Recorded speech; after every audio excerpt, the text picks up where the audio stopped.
Thank you sir, thank you so much sir.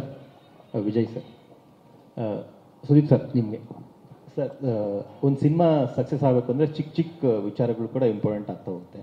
ಹುಚ್ಚ ಸಿನಿಮಾದಲ್ಲಿ Sudeep sir cigarette ಸೇಯುವಂಥ ಒಂದು style ಇವತ್ತಿಗೂ ಪಾಪ್ಯುಲರ್. ಅದೊಂದು ಸ್ಟೈಲ್, ಅದು ಎಲ್ಲರಿಗೂ ಇಷ್ಟ ಆಗುತ್ತೆ.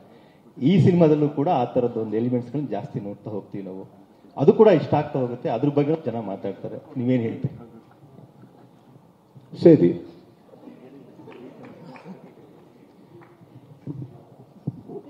ಒಳ್ಳೆ ಅಭ್ಯಾಸ. ಆಕ್ಚುಲಿ ಏನು ಇದಕ್ಕೇನು ಉತ್ತರ ಕೊಡಲಿ? ನನ್ನ ಸಿಗರೇಟ್ ಸ್ಮೋಕಿಂಗ್ ಸ್ಟೈಲ್ ಇಷ್ಟನಾ ನಿಮಗೆ? ನಾವಂತೂ ಸೈಲ ಸರ್, ಬಟ್ ನೋಡಿದಾಗ ಒಂಥರ ಥ್ರಿಲ್ ಕೊಡುತ್ತೆ. ಅಲ್ವಾ? ಅದೇ ಒಂದು ಮಹಿಮೆ ನೋಡಿ. ವಿಜಯ್ ಅವ್ರು ಏನ್ ಮಾಡಿದ್ರು, ಈ ಸಿನಿಮಾದಲ್ಲಿ ನನ್ನ ಈ ಕ್ಯಾರೆಕ್ಟರ್ ಕೊಟ್ಟಿದ್ದಾರೆ. ಸೊ ಕೈಯಲ್ಲಿ ಕೊಳಲಂತೂ ಕೊಟ್ಟಿಲ್ಲ, ಸಿಗರೇಟ್ ಕೊಟ್ಟರು. ನಿಮ್ಮನ್ನು ಮೆಚ್ಚೋದಷ್ಟೇ ನನ್ನ ಉದ್ದೇಶ. ಹಾಗೋ ಹೀಗೋ ಸರ್, ಎಷ್ಟು ಸಿಗರೇಟ್ ಖಾಲಿ ಮಾಡಿದ್ರು ಸರ್ ಇದರಲ್ಲಿ, ಈ ಸಿನಿಮಾ ಕಂಪ್ಲೀಟ್ ಆಗಿ ಮುಗಿಸೋದಕ್ಕೆ? ಸರ್, ಎಷ್ಟೇ ಸೇದಿದ್ರು ಬಡ್ಜೆಟ್ ಒಳಗಿದೆ ಸರ್. Sir, yes ma'am. ಬೆಳಗ್ಗೆ ಹೋಗಿ ಪ್ರಿಯಾ ಮೇಡಮ್ ಮತ್ತೆ ಮಗಳು ಥಿಯೇಟರ್ ಅಲ್ಲಿ ಸಿನಿಮಾ ನೋಡಿ ಹೊರಗೆ ಬಂದಿದ್ದ ನಾವು ಕಂಡ್ವಿ. ತುಂಬಾ ಖುಷಿಯಾಗಿ ಹೊರಗೆ ಬಂದ್ರು. ಬಟ್ ಅವ್ರು ಯಾವ ರೀತಿ ವಿಮರ್ಶೆ ಕೊಟ್ರು ಅನ್ನೋದು ನಮ್ಗೆ ಬೇಕಿತ್ತು. ನಿಮ್ ಜೊತೆ ಬಂದು ಏನೇನು ಹೇಳಿದ್ರು, ಹಂಚ್ಕೊಂಡ್ರು ಅಂತ. ಅಂಡ್ ಆಲ್ಸೋ ನಿಮ್ಮ ಕಾಸ್ಟ್ಯೂಮ್ ಬಗ್ಗೆ ಇವತ್ತಿಗೂ ಕೂಡ ಸೌಂಡ್ ಆಗ್ತದೆ, ಟ್ರೋಲಲ್ಲೆಲ್ಲ ಗಮನಿಸ್ತಾ ಇದೆ. ಒಂದೇ ಕಾಸ್ಟ್ಯೂಮ್ ಅಲ್ಲಿ ಮಿಂಚಿದ್ರು, ಆ ಕಾಸ್ಟ್ಯೂಮ್ ಎಲ್ಲೋಯ್ತು ಇವಾಗ ಅಂತ ಹೇಳಿ.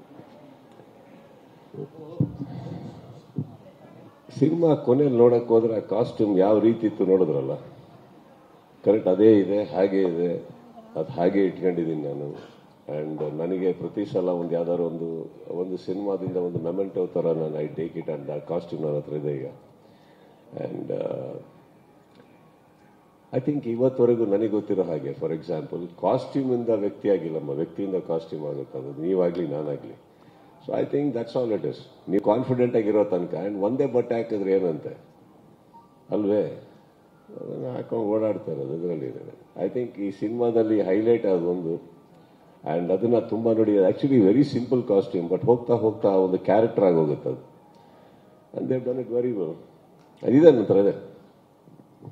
Sudeep sir, sir Kannada picture ಇಂದ ರವಿ ಸರ್. ಸರ್, ಯೂಶಲಿ ಅಂದ್ರೆ ಸಿನಿಮಾಗಳು ರಿಲೀಸ್ ಆದ ನಂತರ, ಸಾರಿ ಫಸ್ಟ್ ಇಂದ ಸ್ಟಾರ್ಟ್ ಮಾಡಿ. ಸಾರಿ ಕೇಳಿಸಿಲ್ಲ sir, sorry sir. Ravi Kannada picture ಇಂದ ಸರ್. ಸರ್, ಯೂಶಲಿ ಸಿನಿಮಾಗಳು ರಿಲೀಸ್ ಆದ ನಂತರ ಆ ಸಿನಿಮಾನ ನೋಡಿದಂಥ ಬಹಳಷ್ಟು ಫ್ಯಾನ್ಸ್ಗಳು ಹೇಳುವಂಥ ಮಾತು ಅಂದರೆ, ಇತ್ತೀಚೆಗೆ ತುಂಬ ಆಗ್ತಿದೆ ಅದು. ಸಿನಿಮಾದ ಸ್ಕ್ರೀನ್ ಪ್ಲೇ ಸಖತ್ ಫಾಸ್ಟ್ ಇದೆ, ಸಖತ್ ಸ್ಲೋ ಇದೆ, ಇದು ಹೀಗೆ ಮಾಡಬೇಕಾಗಿತ್ತು, ಹಾಗೆ ಮಾಡಬೇಕಾಗಿತ್ತು. But when it comes to max, ನಾವು ಬಹಳಷ್ಟು ಥಿಯೇಟರ್ ವಿಸಿಟ್ ಕೊಟ್ಟಾಗ ಎಲ್ಲ ಆಡಿಯನ್ಸು ಸ್ಪೆಷಲಿ ಸ್ಕ್ರೀನ್ ಪ್ಲೇ ಬಗ್ಗೆ ಮಾತಾಡ್ತಾರೆ. ಅಂದರೆ ಒಂದು ಸೀನ್ ಮಿಸ್ ಆದರೆ, ಒಂದು ಶಾರ್ಟ್ ಮಿಸ್ ಆದರೆ ಸಿನಿಮಾ ಅರ್ಥ ಆಗಲ್ಲ. ಈ ಥರದ ಸ್ಕ್ರೀನ್ ಪ್ಲೇಗೂ ಸಹ ಆಡಿಯನ್ಸ್ ಕನೆಕ್ಟ್ ಆಗ್ತಾರೆ. ಅಂದರೆ ಈ ಆಡಿಯನ್ಸ್ ಮೈಂಡ್ ಸೆಟ್ಟು ಯಾವ ಲೆವೆಲಲ್ಲಿ ಇಂಪ್ರೂವ್ಮೆಂಟ್ ಆಗಿದೆ, ಅಂದರೆ ಎಷ್ಟು ಕನೆಕ್ಟ್ ಆಗ್ತಾರೆ ಸಿನಿಮಾಗಳ ಜೊತೆ ಅಂತ. ಸರ್, ಈಗ ಫಾರ್ ಎಕ್ಸಾಂಪಲ್ ಇವತ್ತಿನ ಟ್ರೆಂಡೇ ಸ್ಪೀಡು ಸರ್. ಅದಕ್ಕೆ ಇವತ್ತು ನಾವು ಹೋಮ್ ಡೆಲಿವರಿಯಲ್ಲಿದ್ದೀವಿ. Anything we want, we just order and it comes. Speed. ಇವಾಗ ಇಂಥ ಕತೆ ಅದಕ್ಕೆ ಸಪೋರ್ಟ್ ಮಾಡುತ್ತೆ. ಯಾಕಂದ್ರೆ ಎಲ್ಲ ಸಿನಿಮಾನ ನಾವು ತುಂಬಾ ಸ್ಪೀಡಾಗಿ ಹೇಳಕ್ಕಾಗಲ್ಲ, ಕೆಲವದಕ್ಕೆ ಅದೇ ಅದರ ಮೊಮೆಂಟಮ್ ಇರುತ್ತೆ. ಈ ಸಿನಿಮಾದಲ್ಲಿ ಸ್ಪೀಡ್ ಇರಲಿಲ್ಲ ಅಂದ್ರೆ ನಾನು ನಿಮಗೆ ಬೋರ್ ಹೊಡಿಸ್ತೀವಿ. ಎಷ್ಟರಲ್ಲಿ ಹೇಳಬೇಕು ಅಷ್ಟರೊಳಗೆ ಹೇಳಬೇಕು. ಸೊ ಎಡಿಟಿಂಗ್ ಸ್ಟಾರ್ಟ್ ಆಗಿದ್ದು ಡಿಸ್ಕಷನ್ ಅಲ್ಲಿ ಸರ್. ಅಲ್ಲೇ dialogue to dialogue editing start ಆಗಿತ್ತು. ಈ ಡೈಲಾಗ್ ಬೇಡ, ಆ ಎಕ್ಸ್ಟ್ರಾ ವರ್ಡ್ ಬೇಡ, ಅದನ್ನೆಲ್ಲ ತಗೊಂಡು ಬಂದಿದ್ದು ನಾವು. ಅಂಡ್ ಐ ಥಿಂಕ್ ನಮಗೆ ಗೊತ್ತಿರೋ ಹಾಗೆ ಆ ಒಂದು ಸ್ಪೀಡ್ ಬೇಕು ಅಂತ ಹಠ ಆಡೋದು ಕೂತ್ಕೊಂಡ್ವಿ ನಾವು.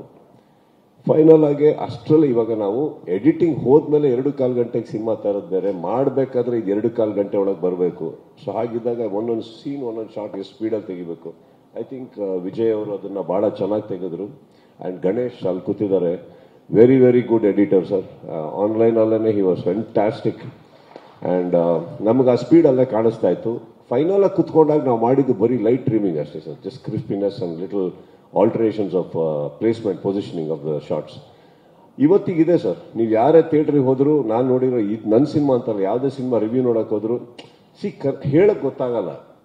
ಲ್ಯಾಗ್ ಅಂತಾರೆ. ಆಕ್ಚುಲಿ ಲ್ಯಾಗ್ ಅನ್ನೋದಲ್ಲ ಸರ್. ನೋಡಿ, ಎಲ್ಲೋ ಒಂದ್ ಕಡೆ ಚಿಕ್ಕದಾಗಿ ಹೇಳೋದು, ಸ್ವಲ್ಪ ದೊಡ್ಡದಾಗಿ ಹೇಳಿದ್ದಾರೆ. ಒಂದು ಸೀನ್ ಫಾಸ್ಟ್ ಆಗಿ ಫಿನಿಶ್ ಮಾಡಬೇಕಾಗಿರೋ ದೊಡ್ಡದಾಗಿ ಹೇಳಿದಾಗ ನಿಮ್ಗೆ ಹಾಗೆ ಅನ್ಸುತ್ತೆ. ಯಾರಾದ್ರೂ ಒಬ್ರು ಮಾತಾಡ್ಬೇಕಾದ್ರೆ ಹೇಳಲ್ಲ, ಇಷ್ಟು ಚಿಕ್ಕ ಮ್ಯಾಟ್ರನ್ನ ಯಾಕೆ ಇವನು ಇಷ್ಟೊತ್ತು ಹೇಳ್ದ ಅಂದ್ಬಿಟ್ಟು ಅಂತ. ಸೊ ಇವತ್ತಿನ ಟ್ರೆಂಡ್ ಏನಂದ್ರೆ ಸ್ಟ್ರೇಟ್ ವಿಷಯಕ್ಕೆ ಬನ್ನಿ. For example, highlight of Max. Max ಯಾರು ಸರ್ ಆಕ್ಚುಲಿ? ಅವ್ರ ಬ್ಯಾಕ್ ಗ್ರೌಂಡ್ ಏನು? ಯಾಕೆ ಅವ್ರಿಗೆ ಹೆದರ್ತಾರೆ? ಯಾಕೆ ಅವ್ರಿಗೆ ಎಲ್ಲರೂ ಮ್ಯಾಕ್ಸ್ ಅಂದ ತಕ್ಷಣ ಫೋನಲ್ಲಿ ಅಕ್ಕ ಮ್ಯಾಕ್ಸ್ ಅಂತ ಕೇಳಿಸ, ಮ್ಯಾಕ್ಸಾ ಇವನ್ ಯಾಕೆ ಇಲ್ಲಿಗೆ ಬಂದ? ಫ್ಲಾಶ್ ಕಟ್ ಹೋಗಿಲ್ಲ ನಾವು, because we didn't want to explain the obvious. ಬಿಟ್ಬಿಡೋಣ. ಈಗ ಬೆಳದಿಂಗಳ ಬಾಲೆನೋ ಸಿನಿಮಾ ಅಂತ ಬಂದಾಗ ನಿಮ್ಮ ಮನಸ್ಸಿಗೆ ಬಿಟ್ಬಿಟ್ರು ಅದು ಹೆಂಗೆ, ಅವ್ರ ಹುಡುಗಿ ಅನ್ನೋದು ಹೆಂಗಿರುತ್ತೆ ನೀವೇ ಥಿಂಕ್ ಮಾಡಿ ಅಂತ. ಹಾಗೆ ಅವ್ರ ಬ್ಯಾಕ್ ಗ್ರೌಂಡ್ ನೀವು ಊಹೆ ಮಾಡಿ. ಇವಾಗ ಒಂದು ಲೈನ್ ಸಿನಿಮಾದ ಟೈಮ್ ಲೈನ್ ಅಲ್ಲಿ ಹೋಗ್ಬೇಕಾದ್ರೆ ಫ್ಲಾಶ್ ಕಟ್ ಹೋಗೋದು ಬೇಡ, ಫ್ಲಾಶ್ ಬ್ಯಾಕ್ ಹೋಗೋದು ಬೇಡ. ಹೀ ಇಸ್ ಅ ಡೇಂಜರಸ್ ಕಾಪ್ ಅಷ್ಟೇನೆ, ಮುಗಿತಲ್ಲಿಗೆ ಬಿಟ್ಬಿಡೋಣ. ಸೊ ದೀಸ್ ಆರ್ ದ, ಇದು ಬಹಳ ಟಫ್ ಡಿಸಿಷನ್ ಸರ್. ನೀವು ಕೇಳಿರೋ ಪ್ರಶ್ನೆಗೆ ಈ ಡಿಸಿಷನ್ ನಾವೆಲ್ಲ ಮಂಜು ಇವರು ನಾವೆಲ್ಲ ಕುತ್ಕೊಬೇಕಾದ್ರೆ ಇದ್ರ ಬಗ್ಗೆ ಡಿಬೇಟ್ ನಡೀತಾ ಇತ್ತು. ಇಡ್ಬೇಕಾ ಬೇಡವಾ, ಬೇಕಾ ಒಂದೆರಡು ಶಾಟ್ ಅನ್ನ ಬೇಕಾ, ಯಾಕೆ ಅವನ್ನ ಹೆದರ್ತಾರೆ ಜನ? ಬೇಡ. ಫೈನಲ್ ಡಿಸಿಷನ್ ನಾವು ತಗೊಂಡಿದ್ದು ಬೇಡ sir, will stick to the honesty of the film. ಇಲ್ಲಿ ಹೀರೋಯಿಸಮ್ಗೋಸ್ಕರ ತೋರ್ಸಕ್ ಹೋಗ್ಬಿಡಿ. ಫಸ್ಟ್ ಕೈ ಎತ್ತಿದ್ದೆ ನಾನು, ದಯವಿಟ್ಟು ತೋರಿಸ್ಬೇಡಿ, ಸಿನಿಮಾಗೆ ಬನ್ನಿ. ಆದ್ರೂ ಫ್ಯಾನ್ಸಿಗೆ, ಸಿನಿಮಾ ನೋಡೋರಿಗೆ ಒಂದು ಅಡ್ರಿನಲೈನ್ ರಶ್ ಇಲ್ಲ ಅಂದ್ರೆ ಆಗಲ್ಲ. ಸೊ ಏನ್ ಮಾಡಬೇಕು? ಕ್ಲೈಮ್ಯಾಕ್ಸ್ ಇಂದ ಸಿನಿಮಾ ಸ್ಟಾರ್ಟ್ ಮಾಡಿದ್ವಿ. That is a screen play.